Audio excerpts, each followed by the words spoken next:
அடுத்த நெம்மேலியில் கடல் நீரை குடிநீராக்கும் திட்டத்தின் விரிவாக்க பணிகள் குறித்து முதலமைச்சர் விஜய் நேரில் ஆய்வு செய்கிறார். கூடுதல் தகவல்களை வழங்குவதற்காக செய்தியாளர் பாண்டியராஜன் இணைப்பிலாளர் அவரிடம் பேசலாம். பாண்டியராஜன், முழுமையான விவரங்களை பதிவு பண்ணலாம். சென்னை ஈசிஆர் சாலையில் இருக்கக்கூடிய நெமிலி தேரூர் பகுதியில் கடல் நீரை குடிநீராக்கம் திட்டத்தின் கீழே மூன்றாவது பிளான்ட் என்பது அமைக்கப்படக்கூடிய அந்த பணி நடைபெற்று வருகிறது. கடந்த ஆட்சியின் போது 3 ஆண்டுகளுக்கு முன்பு அந்த 400 MLT திறன் கொண்ட குடிநீரை வழங்கக்கூடிய அளவில் கடல் நீரை குடிநீராக்கக்கூடிய வகையில் இந்த பிளான்ட் என்பது அமைக்கப்பட்டிருப்பதாக திட்டமிடப்பட்டு கிட்டத்தட்ட 4200 கோடி ரூபாய்க்கு மேல் மதிப்பீடு செய்யப்பட்டு இந்த பணிகள் என்பது நடைபெற்று வருகிறது. தற்போது இது இறுதிக்கட்டத்தை எட்டியிருப்பதாக சொல்லப்பட்டிருக்கிறது.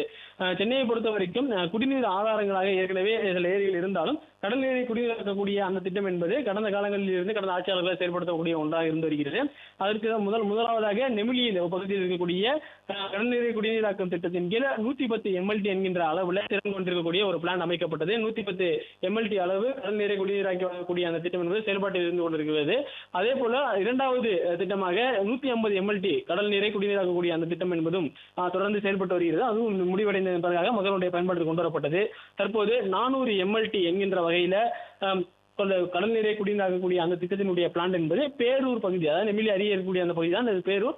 அந்த திட்டம் என்பது தற்போது இறுதிக்கட்டத்தை எட்டியிருப்பதாக சொல்லப்பட்டிருக்கிறது. கடல் நீரை குடிநீராக்கக்கூடிய அந்த திட்டத்தின்படி 400 MLT என்கின்ற அளவுல கடல் நீரை குடிநீராக மாற்றி மக்களுடைய பயன்பாட்டில் கொண்டக்கூடிய வகையில திட்டமிடப்பட்டு அந்த பணிகள் என்பது இறுதிக்கட்டத்தை எட்டிருக்கக்கூடிய நிலையில தமிழ்நாடு முதலமைச்சர் விஜய் அவர்கள் தற்போது அந்த பகுதியில பார்வையிட்டு வருகிறார். துறை சார்ந்த அதிகாரிகள் மற்றும் அமைச்சருடனான அந்த பயணம் என்பது தற்போது முதலமைச்சருக்கு இருக்கிறது. குறிப்பாக கடல் நீரை குடிநீராக்கக்கூடிய என்பது ஒரு தொலைநோக்கு திட்டமாக பார்க்கக்கூடிய ஒன்றாக இருக்கிறது. சென்னையை பொறுத்த வரைக்கும் மழை ஆதாரம் இல்லை என்றால் இருக்கக்கூடிய ஏரிகளில் நீர் இல்லை என்றால் அந்த கடல் நீரை குடிநீராக்கக்கூடிய போன்ற அரசினுடைய திட்டங்களின் மூலமாக தான் சென்னை பெருநகர் போன்ற பகுதிகளில் மக்களுடைய குடிநீர் தேவையை பூர்த்தி செய்ய முடியும். அதுபோலதான் இந்த 400 MLT உற்பத்தி திறன் கொண்டிருக்கக்கூடிய கடல் நீரை குடிநீராக்கக்கூடிய அந்த திட்டம் என்பது கிட்டத்தட்ட 22 லட்சம் மக்கள் பயன்படக்கூடிய வகையில் இருக்கும் என சொல்லப்பட்டிருக்கிறது.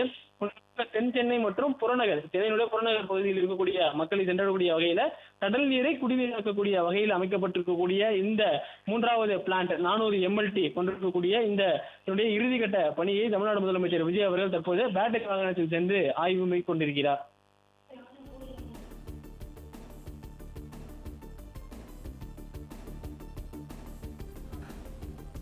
விவரங்களுக்கு நன்றி பாண்டியராஜன்.